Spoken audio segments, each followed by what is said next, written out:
Yes. One more question related to budget. You said that you would support an amendment to the Constitution to support a balanced budget. Now, I've heard other discussions of that where they talk about some other aspects of it, such as limiting spending to a certain percentage of GDP. What is your view on that? Well, as someone who has a household budget and somebody who had a business, I think you live within your means, and whatever you get in is what you spend. There should be no lines of credit. You know, you shouldn't be borrowing money that you can't pay back. So to me, it's very simple. You live within your means. Whatever comes in, that's what you spend.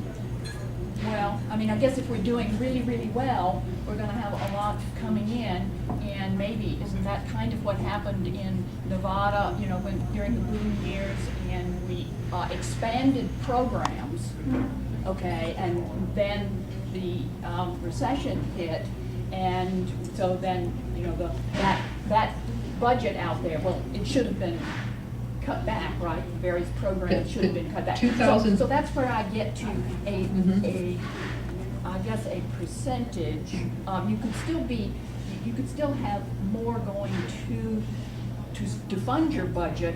It's just that it's never more than 20% of GDP, or somehow limit the business of government. Well, absolutely, and what the community can do for itself, let them do. Don't try to control everything. The government shouldn't be everything to everybody, and that's one of your first lessons in government. I try to tell everybody. And so when the bills come forward that they want to put new programs on, what are the old programs doing? Are they effective? Do we get rid of them or keep them before you start another one? I mean, that's the... Oh yeah, absolutely. Sunsets, I believe in sunsets, absolutely. And that would be something you might propose? Well, the other thing with the federal government, when you look at all of the money that they give to us with their qualifiers, with their stipulations, why not block grant to the states? Why not give me, as a state, education a block grant? Let us as a state decide how that education money should be spent without any strings attached, without you telling me how it has to be spent and that I have to match the money, because I might not be able to match the money every year, and then you lose that money. The program's still there, and you have to still figure out a way to pay it because you're not smart enough to figure out that you should get rid of a program that doesn't work. And that's part of our problem, is in the state right now, we have programs that should be eliminated. There's unions that are involved in some of this, that we can't get rid of some of the programs that we have because of the stronghold.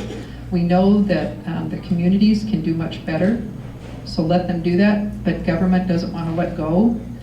And I absolutely believe that if you are given X amount of dollars and you have a program you want to start, and then when that money is gone, you must evaluate. Like, put a 50-year plan in. Say that you put a 50-year plan in. Every 10 years, you should be checking that plan to see if it's living up to what the needs are. You should be checking it on a regular basis. You don't go all the way to the end of 50 years and say, well, did it work? You need to be checking and verifying everything all the way up the line.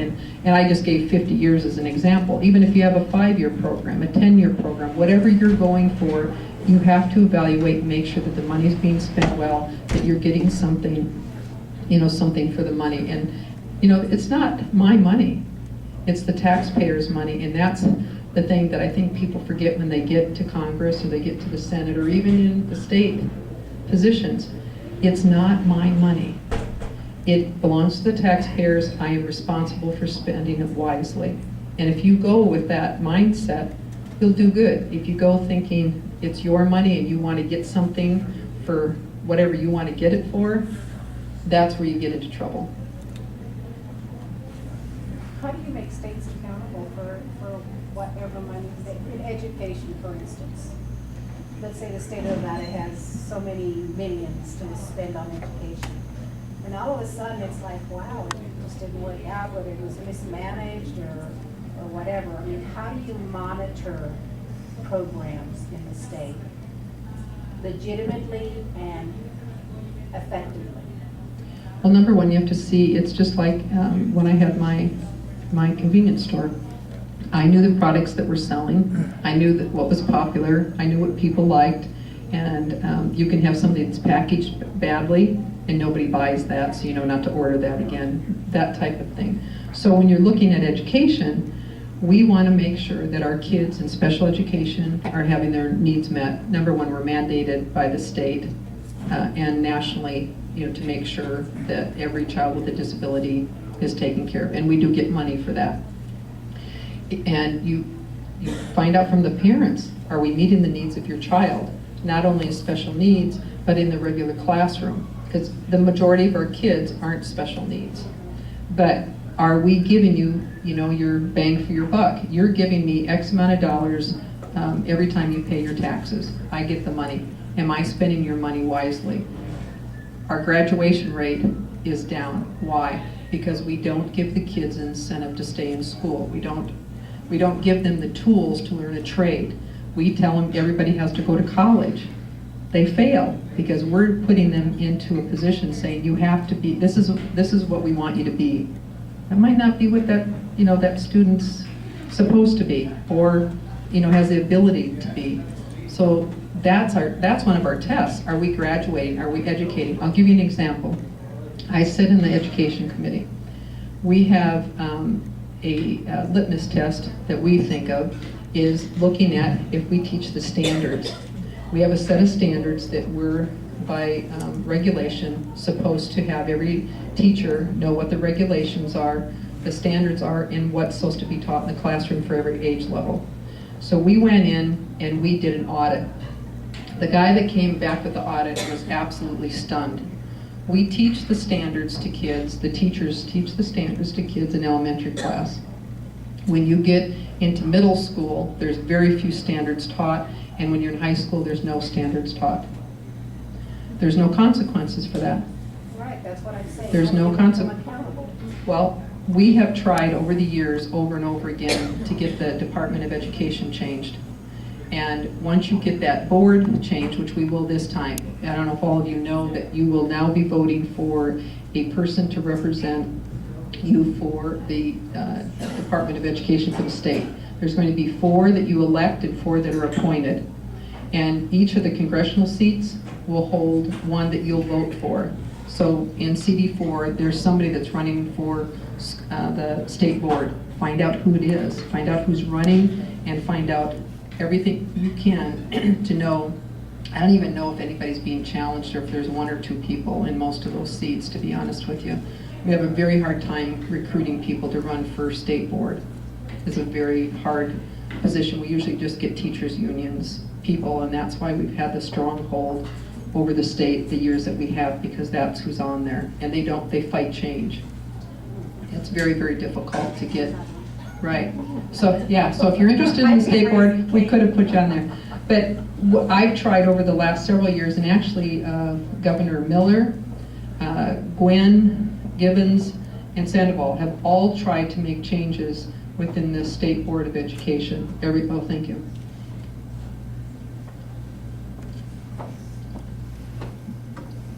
Everybody has, and we've all met with resistance. And when the Democrats control both houses, that's part of our problem, is they vote it down. I've tried to get the governor is the one to appoint whoever the superintendent of the state would be. We finally got it passed, but we had to get 3 or 4 recommendations from the state board that they chose to give to the governor in order to get it, because there's a resistance for it. They don't want that. But I think we're going to have somebody that's the new superintendent statewide. I think he's going to be a kick. I think he is going to be somebody that's going to be reckoned with. And if you've heard about Dwight Jones in Clark County, he is incredible. He is also, I've worked with him over the years in the National Education Committee. He is making changes in Clark County. The administration doesn't like it because the biggest complaint we had is that the administration was too top heavy.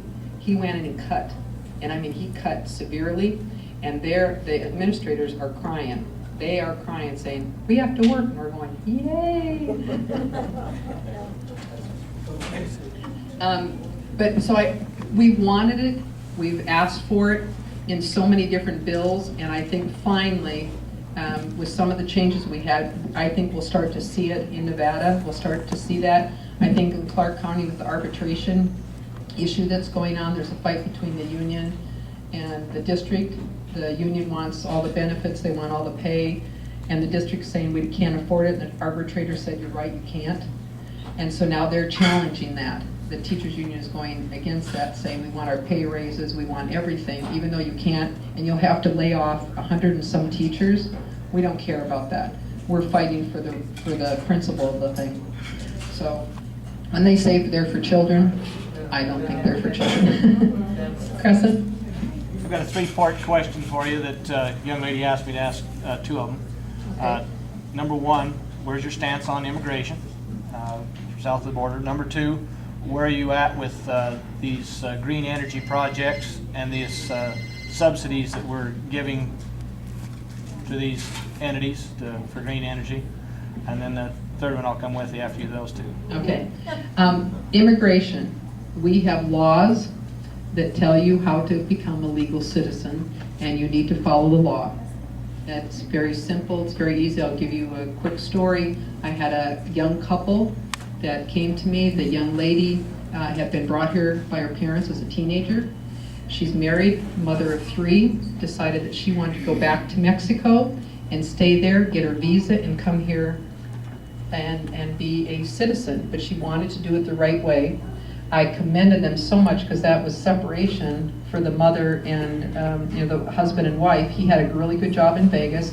He wanted to stay there. He's a U.S. citizen. She went back, and I have to tell you, it was amazing, but it only took 6 months. We wrote letters and helped and said she wants to do this the right way. She went back to live, and I have to tell you, to go back to Mexico with 2 small children and be willing to live there and go through the process, I have to give her a lot of credit, but she did it. She did it the right way. Now, it'll take a while, but they're, so far they're into 6 months, and they're hoping that she can come back to the United States and we'll have the visa and then be able to work from there. It can be done. It can be done legally, and that's what has to happen. We need to make sure that you follow the laws. We have laws in the United States, and we need to make sure that they're enforced. And in 1988, they had the amnesty program in Clark County. They taught it for 10 years, giving immigrants the opportunity to become U.S. citizens. I don't know if you're familiar with that. I wasn't aware that they had done something that far back. Yeah, and the only reason I remember that because I came to Vegas in '87, and then I taught the amnesty program, 87, 88. Oh, I'm remembering. Yeah, you're right. But they were giving immigrants the opportunity to become U.S. citizens, and it was really a no-brainer. It was not difficult. They could learn the language as well. Is there any way that they might bring that back for, give them a time period there where you have, whether it's 6 months or a year, to follow through and become a U.S. citizen? Now, I haven't heard of any plans at all. I mean, there was talk a couple of years ago about just doing a full-blown amnesty, but I think most of us have been opposed to just a blanket amnesty that you. I think that check back to 88. Okay. To that if you want. Oh, okay. And what was your second? That was the amnesty? About the subsidies for the green. Oh, oh boy, I tell you, the failed subsidies. If anybody feels like we've been betrayed, it's when you give my money to somebody that's a friend, a colleague, or somehow you'll benefit. Those are 3 no-nos. I think that we've made some huge mistakes in the money that's been given. Do I think that we want to save energy, and do I think I want to recycle? I do. I mean, I want to do all of that stuff. I want to make sure that the earth is a great place for my grandkids and the future. But I think the way that it's been gone about has been entirely wrong. I don't think that they've done it in a way that's prudent with taxpayer dollars. I mean, we just saw how many millions of dollars that were blown. I mean, just totally blown, given to this one entity. Now, they all made money. The guys all made money. But as taxpayers, we lost.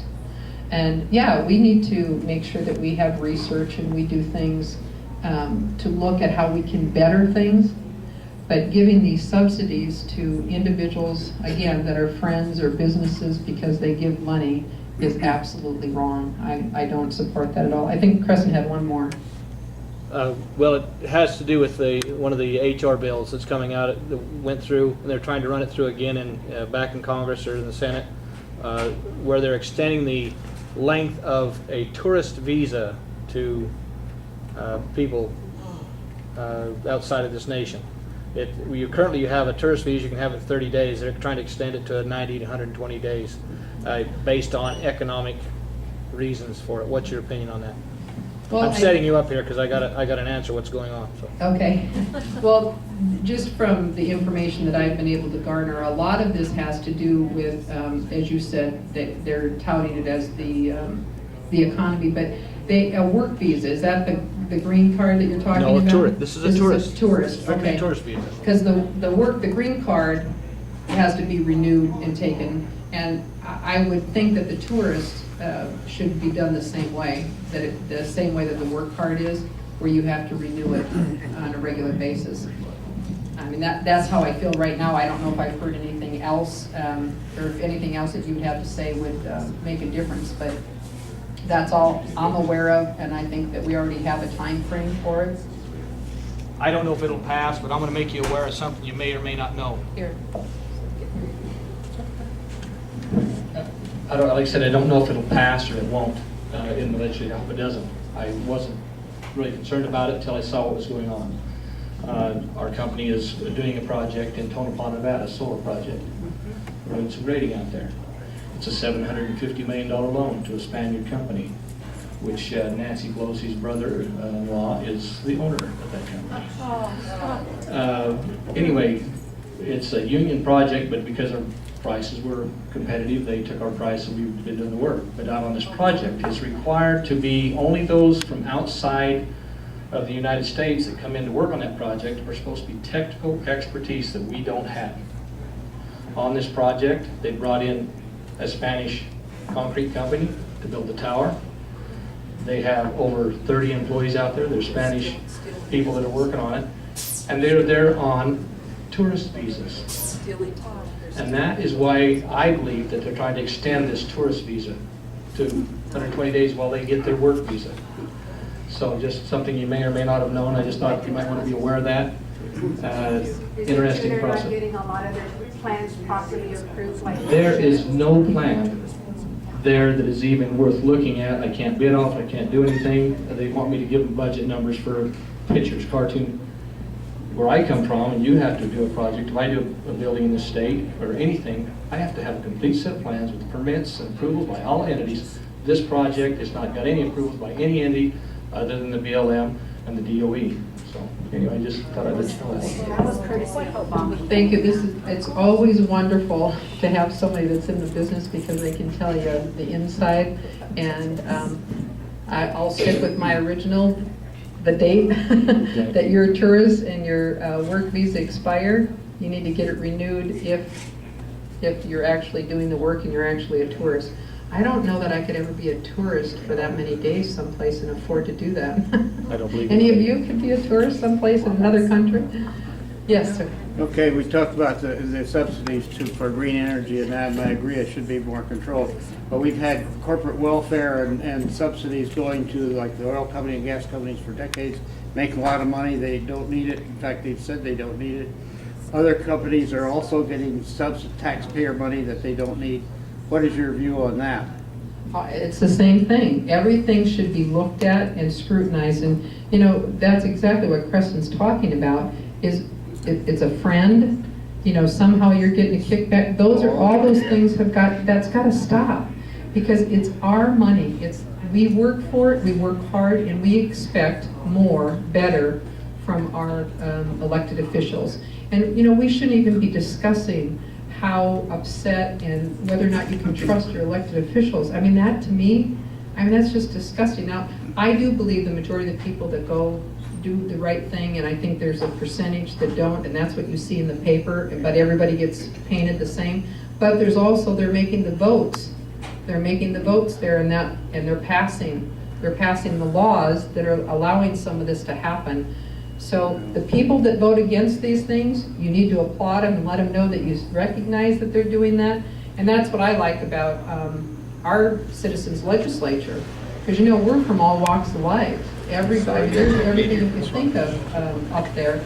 And there are those of us that have been voting no because we think it's the wrong thing to do. We get more criticized by the liberal media and, and the lobbyists because we vote against these things and we don't go along to get along. We do what we think is right, and we do get criticized and a lot for that. But I do have to tell you, we get a lot of thank yous too. Well, the recent vote in Congress for eliminating the tax subsidies for gas and oil, the people who voted for it, that block got something like $25 million, or many times more than those who voted against it. So the lobbyists are in there dealing out their money there, and that has a big influence when you're. It looks to me like the politicians are voting for their own pocket, not ours. And that's what I'm saying, there are. And in your state of Nevada, I've seen the same thing in the years that I've been here, and that has been very sad. I've been in the same house for, this will be 24 years. One car. I mean, we do not have a palace anyplace else. I do not have, I don't have anything hidden in Switzerland. I mean, it's sad. It's really, really sad. But like I said, I do believe that the majority of people go in for the right reasons and, want to do the right thing. Some people get bitten by the greed. Yeah, and that's hard. Yes, sir, and I'll come to you. You've talked about a lot of different subjects here. If there was one thing that you could accomplish, you go to Washington, what would it be? If you could only accomplish one thing. Balance the budget. Balance the budget. Yes. Before I make my comments, let me just say I was in the oil business for 34 years, and I'm not familiar with anybody reputable in the oil business who said we do not want so-called subsidies. Really, it's depreciation allowance that all your companies, whether it be mining, or manufacturing, or petroleum, or oil, they all get. No, you're right. It's But- everybody. But, Obama has picked out petroleum companies because gasoline is $4 a gallon and going up. But this time they're not saying it's the petroleum company's fault. It's the speculators' fault. I mean, get off the oil company's backs. No, they pick an entity, and we did the same thing in the state. There were certain legislators who picked out mining, and I mean, all of you know what mining does for the state. Now, whether or not there was some allowances that shouldn't have been given, or tax incentives, or whatever, and those, again, all of that stuff should be looked at on a regular basis. Renew it, look at it, because we change. Things change. So I think that's what we need to do. Yes. Ran as well, the petroleum industry makes a lot of money. ExxonMobil made $40 billion, not million, billion. They also spent $11 billion up in Alaska here in their latest venture. In the last hump years, your major oil companies have invested more capital in the profit they've made. And that's not hearsay. That's No, it's fact. I understand. It's always the twist. It's always what's printed. And so people are angry at the mining. They're angry at the gas. They're angry at anybody they think that has something that they don't have.